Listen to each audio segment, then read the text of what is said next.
So today we are going to be looking back, we are going to be reflecting, we are going to be watching back my 2023 list of self-destructing books and seeing how many of them I've actually read.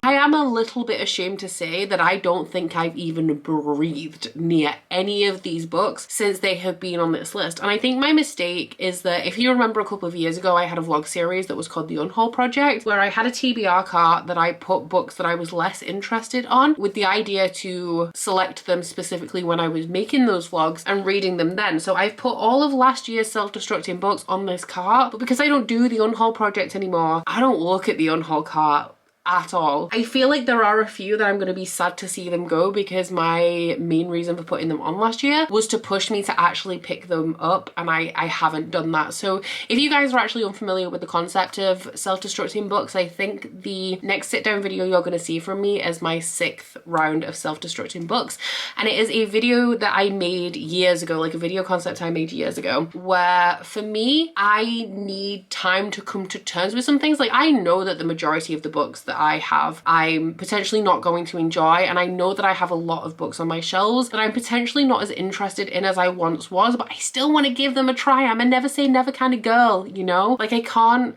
disregard them until I've tried them. And so I created this video series so that I could have a selection of 10 books that I know I'm going to unhaul in a year if I don't read them. That gives me the opportunity to read them if I want to within that year, but I've also mentally come to terms with the fact that they're being unhauled. So by the time the year has passed, I'm not sad to see them go anymore. So we're gonna start watching back last year's video. I can't remember if last year I made them all subscription box books or whether that was the year before, but I know there's a couple of books on this list that I wish I'd had time to get to. Immediately opening this up, I miss my red hair. And I said this last year about my purple hair. And also that is a very impressive messy bun. I'm very impressed with myself. I know that you guys know that it's March, which means that I've got 10 books that are gonna self-destruct in 12 months to tell you guys about. So if you guys are unfamiliar with this little video concept, I'm gonna skip ahead because we already know what we're about here. We just want to know what the books are. 12 months. So one that I feel like is gonna be painful for a lot of you guys, and it is kind of painful for me. This one came off my romance shelves upstairs. But I bought a lot of books on a whim all at once last year, and now I'm not so sure about them. So the first book is Guilty Pleasures by Laurel K. Hamilton. This is the first book in a very, I shouldn't have put this first because y'all are gonna click off. This is the first book in a very, very popular paranormal romance series. So straight off, fuck.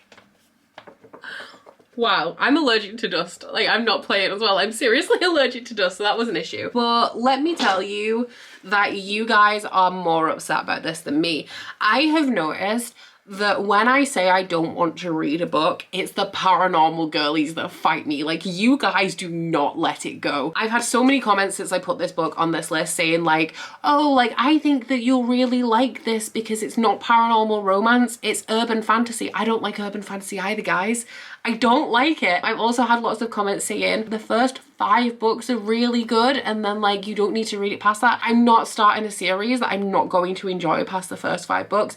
I would have liked to give this a try so that I could definitively say it's not for me, but I just know that the amount of books in this series, if I started it, even if I enjoyed it, it would actually be more stressful than enjoyable to me starting a 25 book paranormal / urban fantasy series. I think it does frustrate me a little bit when I say like I don't like something and people try and convince me that I'm wrong, because you're trying to convince me that I'm wrong, you know? And that has actually put me off picking up a lot of paranormal series just to start off with, because I know that people are going to fight me about it. This is a weight off my shoulder and a weight off my TBR, because I actually haven't been counting them when I've been doing my entire own TBR series, but I bought like 20 of these books at a charity shop for £1 each. I think there was 17 of them in total. On a whim, I was like, cool, I'll give it a try. But that is before I knew that this gets into poly, I'm pretty sure, a little bit later on. Laurel K. Hamilton is apparently the queen of poly, which I didn't know when I picked this series up. And like poly romances, reverse harem and books, I don't love them. It's not a go-to for me. So I'm actually like quite happy to be saying goodbye to this one. And also this has confirmed that this is not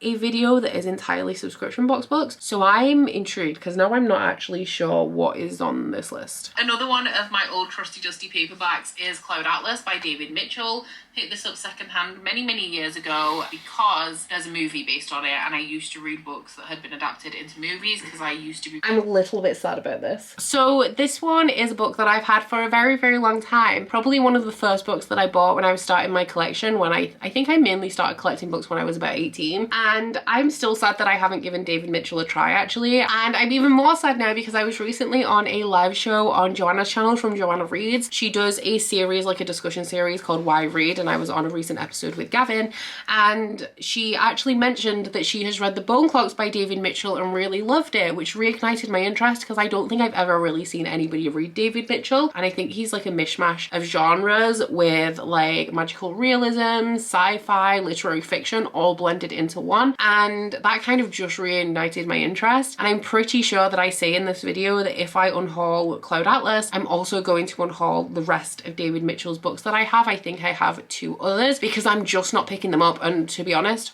I'm not, like, I can't lie, I'm not picking them up. The main reason why I'm sad about these is not necessarily that I think I'm going to like them. I have no idea, so it would have been nice to know. That being said, I've had this on my shelves for probably at least 10 years, and if I've not got to it yet, I'm not going to prioritize it in the future. The good thing about this is that if I ever do change my mind, if I ever do end up having to read this for any kind of reason, it's very easy to find in charity shops, and it is also going to be very easy to find at my local library. Last of the, I've weaned out a lot of these super old paperbacks I have now, so there aren't many of them on here, but one that I do have, the last one I have, is Cloud Sparrows by Takashi Matsuoka. I very much picked this up on a whim because I really like East Asian fiction, but this one I really did just pick it up on a whim. I've literally never heard of this, and it sounds kind of like it's historical. I don't know what I was thinking when I was picking this up. So this one is set in... Still maintain I picked this one up on a whim. It is Cloud of Sparrows. It's a East Asian historical fiction set in 1861. I do still feel like this could be interesting to me though, but like I've had it a number of years and I have never picked it up. What is the Goodreads average rating on this one? Because like literally, unless this filled a really niche readathon prompt, I can't foresee me ever like choosing to pick this book up, which is why it ended up on this list, and now I'm sad because I didn't even bother trying it. Oh, it's the first book in a series, which I actually did not know. The average rating is 4.03. This makes me really sad, but it's still historical fiction. None of my friends have read it because it's historical fiction, and I don't read historical fiction. It is similar to Shogun and the Last Samurai, apparently, but yeah, it's really well regarded. I don't know if it's for me is the thing. It sounded kind of interesting, but it's a genre that I typically like do not enjoy at all. I'm sad, but this series is about being realistic, and realistically, I am not reading Cloud of Sparrows, which is why it made it onto this list in the first place. And I've proven that to myself because I haven't even thought once about picking it up over the last year. One more paperback, but it is actually a subscription box one. This came to me in, was it the Book Box Club? And this is The Supreme Lie by Geraldine McCaffrian. It's published by Usborne, so it's like a young YA, and it's a dystopian about a girl called Gloria. It says 15-year-old Gloria is made to a father's tyrannical head of state, Madame Suprema. The reason why I kept this is one that I'm not particularly sad to see go. Stand by everything that I said in the actual video. This seems like younger YA. I obviously do a lot of unboxing videos every month, so when small subscription boxes reach out to me, I generally accept so that I can promote them a bit, get them a bit more attention. But the books that were in this subscription in particular did skew a little bit younger. The kind of things that I feel like you would find in like a high school library, and that's not the kind of YA. Honestly, a lot of YA is written for older people in mind, and that is the kind of YA that I enjoy because I am an older person than a YA, but this is like actually teen/YA fiction, and while it does sound reasonably interesting, I'm trying to wean out the stuff that like I don't really think is going to blow my mind, and I don't think like this isn't all that appealing to me. If I read this, it would only be because I have it. Everything left is a subscription box hardback. We'll start with Book of the Month. The one that I've selected is The Unsinkable Greta James by Jennifer E. Smith.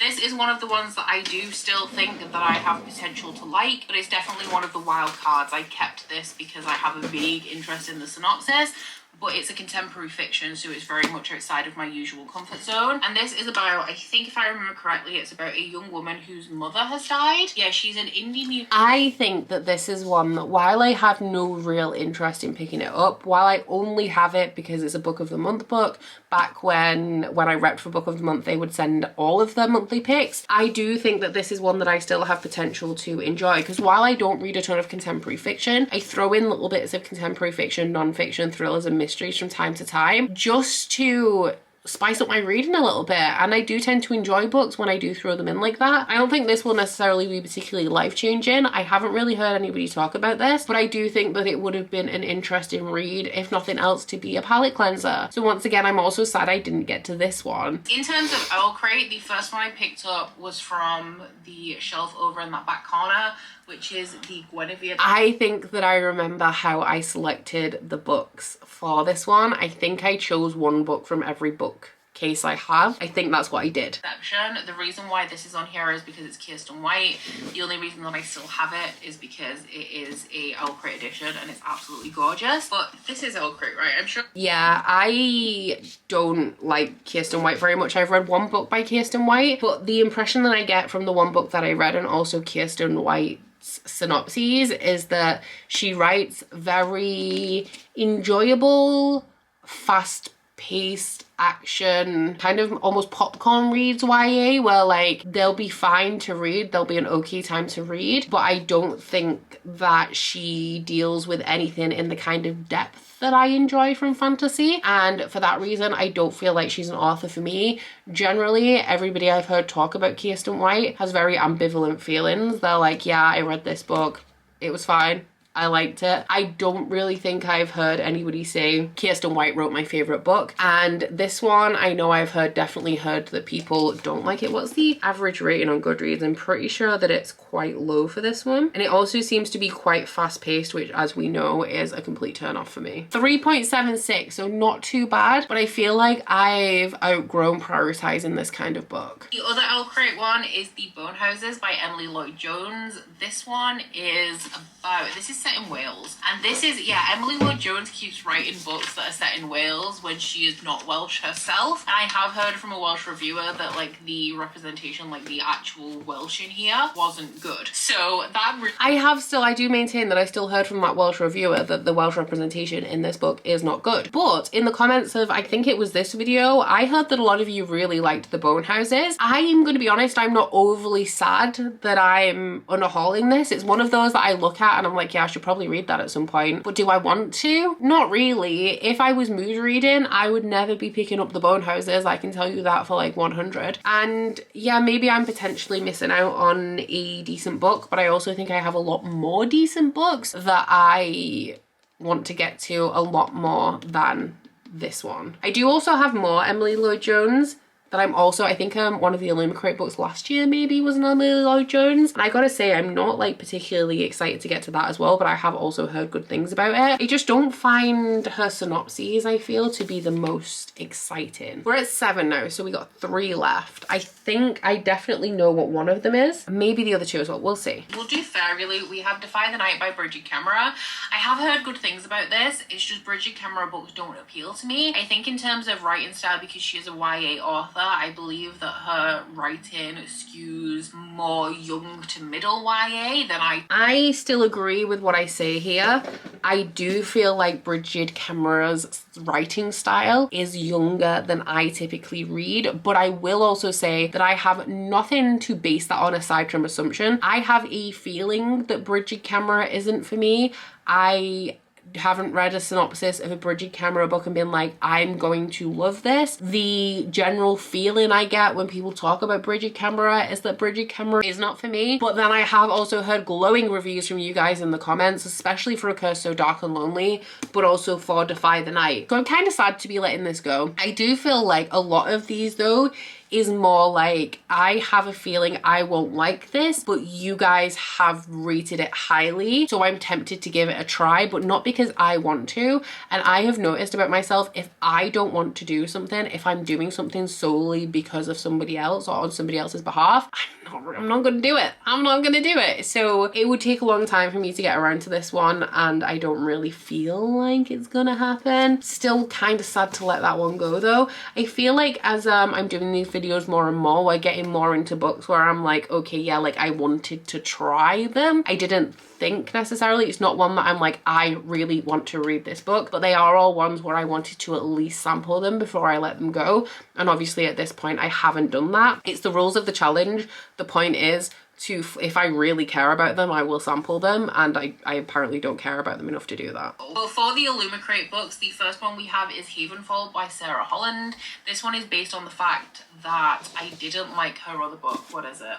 Everless. I read it, I gave it 3 stars, and this was way back before BookTube when I wasn't very critical. I gave it 3 stars, still bought the sequel, then obviously never read it. So when I got this in the Illumicrate, I was very dubious about it because I don't. Still not overly motivated to pick this up because I didn't like Everless. It's also small as well, and small fantasy sometimes works for me, but generally if it's not 500 pages, I'm not vibing with it. Once again, this is one that you guys said in the comments, like, no, actually, Havenfall is quite good. I don't know if I care enough to prioritize it. Apparently I don't. It's always one of those where it's like, yeah, I'll get to it if I get to it, and I've not got to it, so it's going. And the thing is as well, is like I'm saying now, like, oh, it's sad. Like, it's sad that I never got to this book, but looking at this stack now, I haven't thought about picking up these books, aside from the fact that this is purple and it's been on the end of the cart. So I have seen it pretty frequently and been like, I should probably read that at some point. I have like maybe an issue with object permanence. Once these are out of my house, I'm probably never going to think about them again, unless I see them or somebody else is like, have you read this book? And I like, no, I unhauled it. I'm not actually going to be sad when these are out of my house. The final one though, I feel like I would have liked to at least try, even though it goes against things that I've said in previous videos. And then the final one we have, I glossed over this so many times when I was looking. I can't believe that I didn't include this sooner. It's Book of Night by Holly Black. I don't like Holly Black. This came in the adult Fairy Loo and also in the Illumicrate. This one's the Illumicrate edition because when I hauled them, they both came in the same month, and I said that if I kept one, it would be the Fairy Loo because the Fairy Loo was black and gold. They're both stunning. It's just aesthetically, I'm more into the black and gold one. So it's the Illumicrate that's ended up in this video, but obviously I am sad about this because the Fairy Loot one is stunning. Like, it is primo. It is gorgeous. This one is also very pretty. I really like the cover of this book in general. But like I say here, the Fairy Loot's black and gold, and that one is #1 for me. That being said, I don't like Holly Black. The Cruel Prince is another series that when I'm like, I don't want to read The Cruel Prince because I don't like Holly Black, people try and convince me to read it. I have been seeing for years, I'm not reading The Cruel Prince, especially, but I don't really want to read anything from Holly Black, and that is because at this point I'm giving Holly Black a 3rd chance. I've already read 2 books that I don't like from Holly Black. I don't like her world building, and I'm not about fun popcorn reads, so I don't want to read it for those vibes either. This one I wanted to give a try because I had 2 copies and one of them was stunning. I still would have given this a try if I'd gotten around to it, but realistically I haven't heard very good things about this anyway, and I already don't like Holly Black, so I don't feel like this was going to be a hit with me. Is reading a book because it's pretty enough? I feel like trying it because it's pretty is okay, but I feel like if I read this I wouldn't have liked it, so I would have been happy to unhaul it. So I should just skip the pain, considering I'm usually so adamant about Holly Black in general, and just not bother reading it. I have also heard, because this was Holly Black's adult debut, I've heard that it might as well just not be adult. So that's also like a negative mark in my book as well. And that is it for 2023's list of self-destructing. They self-destructed me so much that I didn't even think about reading any of them. I think that this is the first time that I haven't touched a single one of these books. So I'm gonna have a serious think about what I'm gonna put on the next list of self-destructing books. I would say that I should do like a regular vlog where like I make myself try them, but that's not gonna happen because there's vlogs that I'm more excited to make that I also don't have time to film. Sad though, because like it would be a good thing to do. But yeah, am I sad? Right now I am. In half an hour I probably won't be. So keep your eyes peeled for the next round of self-destructing books. I'm wondering kind of what theme I should go with for the next one, if I do go with a theme. I'm thinking like either old paperbacks if I have any left, or like YA fantasy that I wouldn't read if I didn't already own it through like subscription boxes and like other ways that YA fantasy kind of turns up on my doorstep. So down in my comments, let me know, you know what, let's do it. Let me know which one of these you are the saddest about. As I've mentioned a couple of times in this video, I don't like it when I've established I don't want to do something and people try and convince me to do it. I don't know why. It's one of like my main pet peeves. Like it really does get on my nerves. So maybe don't do that. But yeah, maybe let me know if there's any of these that you do think is worth the read. I won't read them, but it would be interesting to know. But aside from that, guys, please don't forget to like this video if you liked it and subscribe if you wanna. If you head into my description box, you'll find a link to my Goodreads, Instagram, Twitter if you'd like to follow me on any of those, as well as a link to my Bookish Kindle website, the Etsy for that, and a 10% off discount code. That's it from me today, guys. Bye. Oh, you bite your friend like chocolate. You say you will go where nobody knows, with guns hidden under our petticoats. We're never gonna quit it, no, we're never gonna quit it, no.